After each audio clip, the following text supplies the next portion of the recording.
Rabbi David Goldstein was finishing his evening prayers when the desperate knocking began at the synagogue's side door. The sounds echoed through the empty sanctuary like gunshots, urgent and afraid. It was past 11 on a Tuesday night, and the streets of the quiet suburban neighborhood were empty, except for the occasional passing car. Rabbi Goldstein hesitated for a moment. Late-night visits to the synagogue were unusual and potentially dangerous, but something about the frantic quality of the knocking compelled him to respond. When he opened the heavy wooden door, he found a woman collapsed against the frame, her face swollen and bloodied, her clothes torn and dirty. She couldn't have been more than 30 years old, with dark hair matted with blood and eyes that darted nervously between his face and the dark street behind her. "Please," she whispered, her voice barely audible through split lips. "I need help. I have nowhere else to go." Rabbi Goldstein didn't hesitate. He had dedicated his life to serving others, to being a refuge for those in need, and this woman's desperation spoke to every principle he held sacred. He gently helped her inside, supporting her weight as she struggled to walk, and led her to his office behind the sanctuary. The fluorescent lights revealed the full extent of her injuries. Fresh bruises covered her arms and neck. Her left eye was swollen shut, and her hands shook uncontrollably. She identified herself as Sarah Martinez, and through halting sentences punctuated by tears, she explained that her husband had beaten her worse than ever before. She had managed to escape while he was passed out drunk, but she had no money, no car, and no family nearby who could help her. The synagogue was the only building with lights still on, the only place that looked like it might offer sanctuary. Rabbi Goldstein knew immediately that his life was about to become much more complicated, but looking at Sarah's battered face, he also knew there was no other choice he could make. Rabbi Goldstein made the decision that would change everything without consulting anyone else. He called his wife Rachel at home, explaining the situation in quiet tones, while Sarah sat in his office, wrapped in a blanket from the synagogue's emergency supply. Rachel, a nurse who had seen her share of domestic violence cases, didn't hesitate to support her husband's decision to help. "Bring her home," she said simply. "We have the spare room, and she needs medical attention." They drove Sarah to their modest house a few blocks from the synagogue, where Rachel immediately began tending to her injuries with the efficiency of a medical professional. Sarah flinched at every touch, her body conditioned to expect pain, but gradually began to relax as she realized these people meant her no harm. Over the next several hours, as Rachel cleaned wounds and applied ice to bruises, the full story emerged. Sarah had been married to Miguel Martinez for 3 years, during which time the abuse had escalated from occasional slaps to regular beatings. Miguel was a respected contractor in the community, with a quick temper and a drinking problem that everyone ignored because he was charming and successful when sober. Sarah had tried to leave twice before, but Miguel had tracked her down both times, convincing her to return with promises to change that lasted only weeks. This time was different. He had threatened to kill her, and she believed he meant it. She had no savings of her own, no job skills that would allow her to support herself, and no family who understood the depth of her situation. Rabbi Goldstein and Rachel sat in their kitchen at 3 in the morning, discussing what to do next. They both knew that taking Sarah in was only the beginning of a much larger commitment, one that would test their faith, their marriage, and their standing in the community. But they also knew that turning away someone in desperate need would violate everything they believed about their responsibility to others. Over the next few days, as Sarah's physical wounds began to heal, Rabbi Goldstein faced the reality of what he had committed to. Sarah had nowhere else to go. Women's shelters in the area had waiting lists, and she was terrified that Miguel would find her at any official facility. She begged to stay just a few more days, just until she could figure out what to do next. But Rabbi Goldstein could see that she had no realistic plan for independence. Miguel had isolated her from friends and family, controlled all their finances, and systematically destroyed her self-confidence over 3 years of abuse. She needed more than just temporary shelter. She needed time to heal emotionally and practically rebuild her life. Rabbi Goldstein made the decision to let her stay indefinitely, using the small apartment above the synagogue that had traditionally housed visiting rabbinical students. The space was simple but private, with a kitchenette and bathroom that would allow Sarah to maintain some independence while still being close to help if she needed it. Rachel helped Sarah settle into the space, providing clothes, food, and the emotional support of another woman who understood the trauma she had endured. The arrangement felt natural and right to the rabbi and his wife. Their faith taught them to welcome strangers and care for the vulnerable, and Sarah's presence gave them a concrete way to live out those beliefs. But Rabbi Goldstein also knew he would eventually have to explain the situation to his congregation, particularly to the synagogue's board of directors, who had ultimate authority over how the building was used. He hoped they would understand and support his decision, but he had been a rabbi long enough to know that communities don't always respond to moral challenges the way their religious teachings suggest they should. For now, though, he was content to focus on Sarah's immediate needs and trust that the right path would become clear as the situation developed. Word of Sarah's presence spread through the synagogue community with the speed that gossip travels in tight-knit religious congregations. It started innocently enough. Mrs. Rosen saw lights in the upstairs apartment and mentioned it to her friend, Mrs. Cohen, who mentioned it to her daughter, who mentioned it to her husband on the board of directors. Within a week, everyone knew that Rabbi Goldstein was housing a non-Jewish woman who had left her husband, though the details became increasingly distorted with each retelling. Some versions of the story portrayed Sarah as a manipulative woman who had seduced the rabbi into helping her. Others suggested she was a criminal fleeing justice rather than a victim fleeing abuse.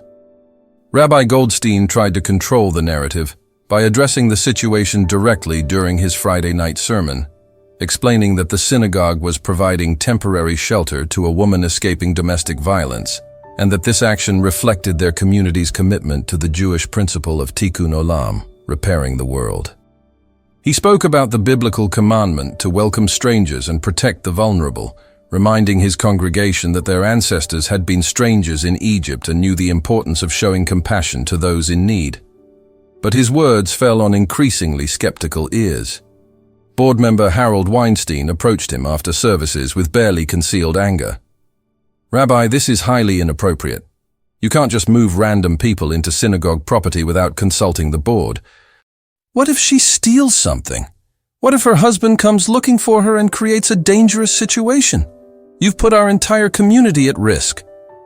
Other congregants expressed similar concerns, though most were too polite to confront the rabbi directly.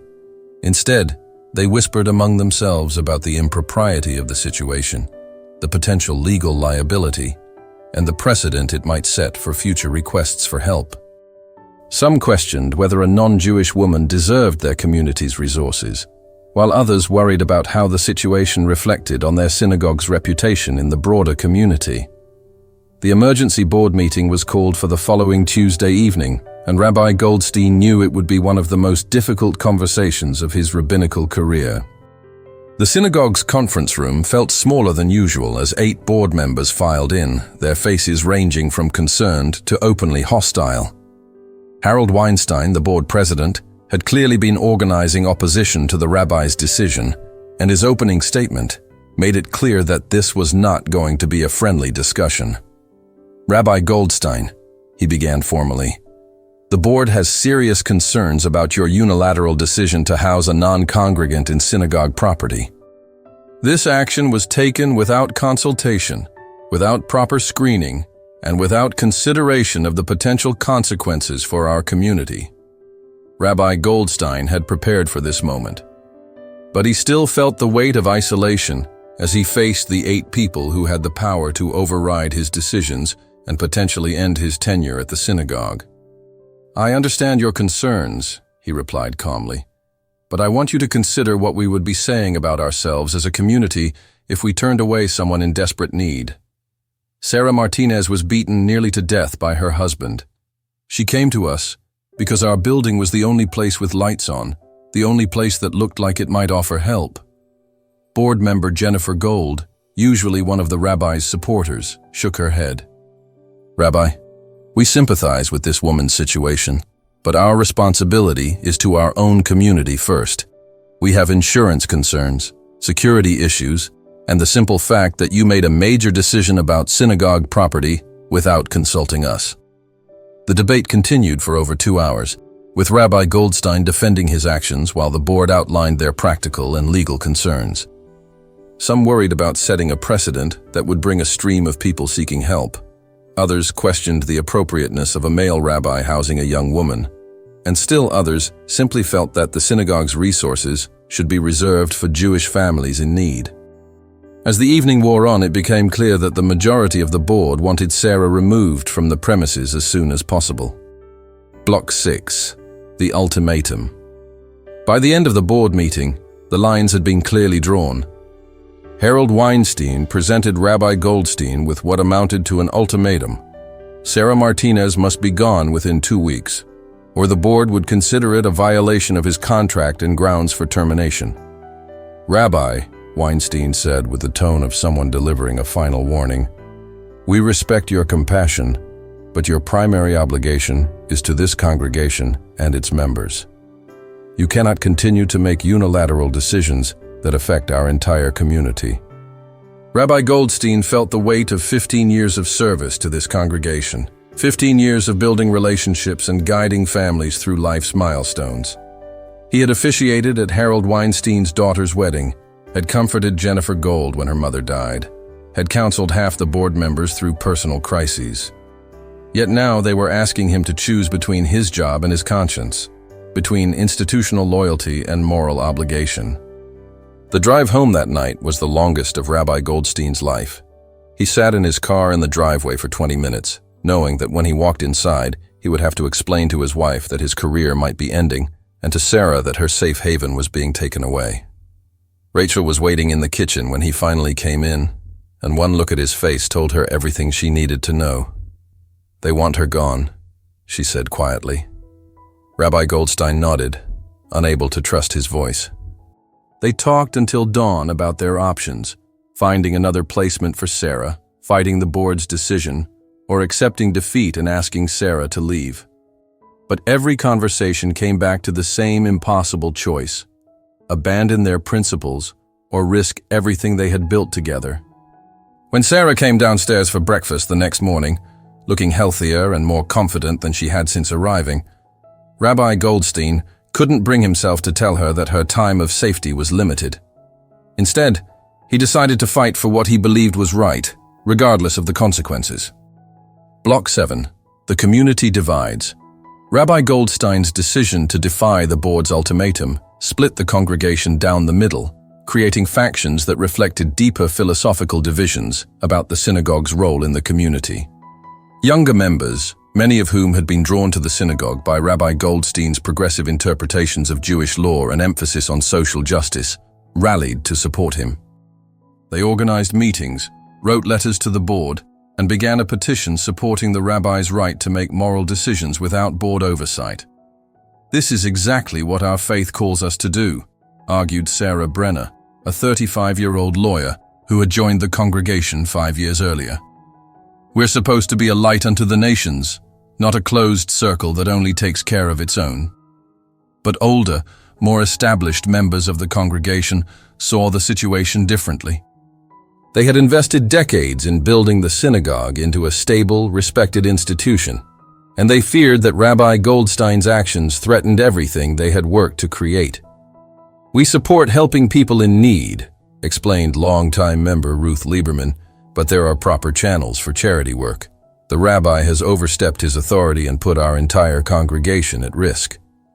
The division became increasingly bitter as both sides dug in.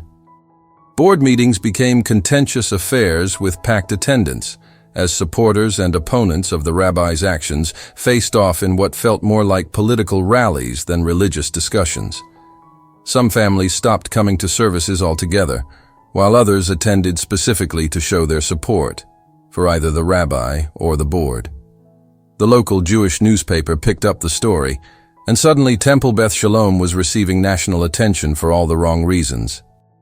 Social media amplified the conflict, with people who had never heard of the synagogue weighing in on the appropriateness of Rabbi Goldstein's actions. The stress was taking its toll on everyone involved, but especially on Rabbi Goldstein himself, who had never imagined that an act of compassion would tear apart the community he loved. Block 8. Sarah's response. As the controversy swirled around her, Sarah Martinez found herself in an impossible position. She was grateful for the sanctuary Rabbi Goldstein had provided, but she was also horrified that her presence was destroying the community that had saved her life. She had been attending evening classes to get her GED, working with a counselor to process her trauma, and slowly rebuilding her sense of self-worth. All progress that would be endangered if she was forced to leave. But she also couldn't bear the thought that her presence was causing so much pain for people who had shown her nothing but kindness. One evening, as protesters gathered outside the synagogue demanding either her removal or the board's resignation, Sarah made her way to Rabbi Goldstein's office to offer the sacrifice she hoped might end the conflict. "Rabbi," she said quietly, "I should leave. I never wanted to cause trouble for you or your family or your congregation. Maybe if I go, things can go back to normal." Rabbi Goldstein looked at this woman, who had transformed from a broken victim into someone beginning to reclaim her strength, and he felt a surge of protective anger. "Sarah, you have done nothing wrong. You asked for help, and we gave it. The problem isn't with you. It's with people who have forgotten what our faith actually teaches us." But Sarah persisted, explaining that she had been researching other options and had found a women's shelter in a neighboring city that might have space for her. She had also been in touch with a legal aid organization that could help her with divorce proceedings and possibly job training. It wasn't ideal, but it was a path forward that wouldn't require the rabbi to sacrifice his career. Rabbi Goldstein realized that Sarah was offering him an easy way out of the crisis, a solution that would allow him to claim victory while avoiding the ultimate confrontation with his board. But accepting her offer would mean abandoning the principles that had led him to help her in the first place, and it would send a message to his congregation about what really mattered when faith and convenience came into conflict. Block 9. The final confrontation. The showdown came at the synagogue's annual meeting, where the entire congregation gathered to hear both sides present their cases and to vote on Rabbi Goldstein's future. The sanctuary was packed beyond capacity, with folding chairs lining the aisles and people standing along the walls. Local media had been invited, and the tension in the room was palpable as Harold Weinstein rose to present the board's position. "Ladies and gentlemen," he began, his voice carrying the authority of someone used to being heard, "we are here today because our rabbi has forgotten that his primary obligation is to this congregation and its members. His decision to house a non-Jewish woman in our building, without consultation or proper safeguards, has created division, controversy, and potential legal liability that threatens everything we have built together." Weinstein outlined the board's concerns methodically: the lack of proper screening procedures, the potential for precedent setting that could overwhelm the synagogue with requests for help, the insurance and security risks, and the fundamental question of whether synagogue resources should be used for non-congregants. He concluded by calling for a vote of no confidence in Rabbi Goldstein's leadership unless he agreed to abide by board decisions in the future. When Rabbi Goldstein rose to respond, the sanctuary fell completely silent. He had prepared remarks, but looking out at the faces of people he had served for 15 years, people whose children he had blessed, whose loved ones he had buried, whose spiritual crises he had guided them through, he set aside his notes and spoke from the heart. 15 years ago, you called me to be your rabbi, not just to lead services and teach Torah, but to help you live as Jews in the modern world, he began. Today you are asking me to choose between institutional loyalty and moral obligation, between preserving our comfort and living our values. He spoke about the Jewish experience of exile and persecution, about the commandments to welcome strangers and protect the vulnerable, about the responsibility of religious communities to be sanctuaries for those in need. He acknowledged the board's practical concerns, but argued that some decisions transcended practical considerations and required moral courage. Block 10. The vote and its aftermath. The vote was closer than anyone had expected. 52% of the congregation supported Rabbi Goldstein's right to make moral decisions without board approval, while 48% sided with the board's call for institutional discipline. It was a victory for the rabbi, but one that felt more like a defeat given how deeply the community had been divided. In the weeks that followed, nearly 30 families left the congregation, including several major donors whose departure threatened the synagogue's financial stability. Harold Weinstein resigned from the board in protest, taking with him decades of institutional knowledge and financial support. The local Jewish community was split in its response to the controversy, with some synagogues expressing support for Rabbi Goldstein's stance, while others quietly distanced themselves from what they saw as a reckless precedent. Sarah Martinez, who had watched the proceedings from the back of the sanctuary, was deeply moved by the congregation's willingness to fight for her right to sanctuary, but she was also realistic about the costs that decision had imposed on the community. She announced her decision to accept placement at the women's shelter, not because she was being forced to leave, but because she wanted to begin the next phase of her recovery in an environment that wasn't overshadowed by controversy.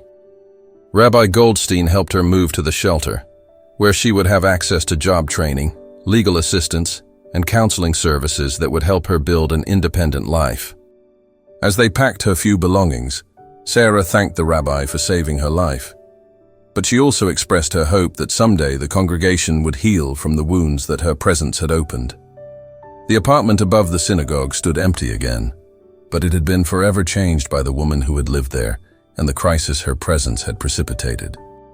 Rabbi Goldstein remained at Temple Beth Shalom, but his relationship with his congregation was fundamentally altered, marked by both the trust of those who had supported him and the lingering resentment of those who felt he had betrayed their confidence. Block 11. Lessons learned. A year later, as Rabbi Goldstein reflected on the events that had nearly cost him his career, he realized that the controversy had taught him and his congregation valuable lessons about the difference between faith as comfort and faith as challenge. The synagogue was smaller now, but it was also more committed to social justice work, having established a formal committee to help domestic violence victims and other vulnerable people in their community.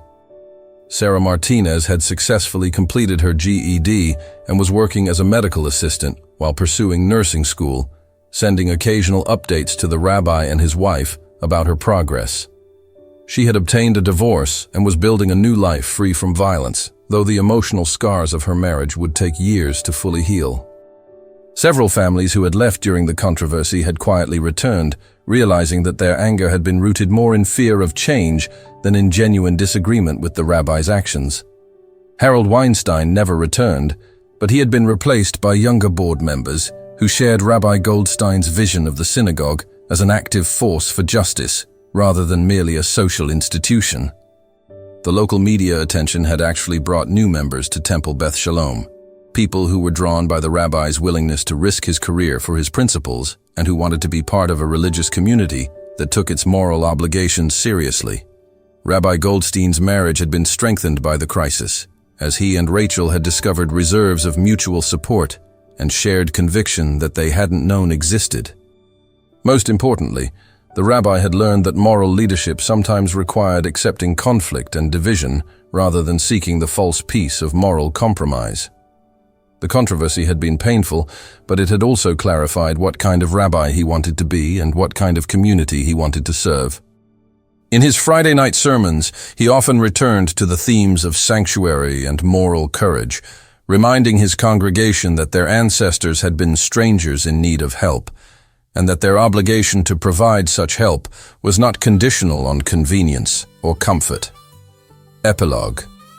5 years later. 5 years after the night Sarah Martinez knocked on the synagogue door, Temple Beth Shalom had become known throughout the region as a congregation that actively lived its values. The domestic violence program that had grown out of Sarah's situation had helped dozens of women and men escape abusive relationships, working in partnership with law enforcement and social service agencies to provide comprehensive support. Rabbi Goldstein had been invited to speak at conferences about the role of religious communities in addressing social problems, and his congregation's model had been adopted by synagogues, churches, and mosques across the country. Sarah had graduated from nursing school and was working in the emergency room of a major hospital, where her experience with trauma helped her connect with other victims of violence. She maintained a friendship with Rabbi Goldstein and his family, visiting occasionally to update them on her life and to thank them again for the sanctuary that had made her recovery possible. The synagogue's membership had not only recovered but had grown, attracting people who wanted to be part of a community that was willing to take risks for its principles. Rabbi Goldstein often thought about that night when he had opened the door to find a desperate woman seeking help, and how that single act of compassion had tested and ultimately strengthened both his own faith and his congregation's understanding of what it meant to be a religious community in the modern world.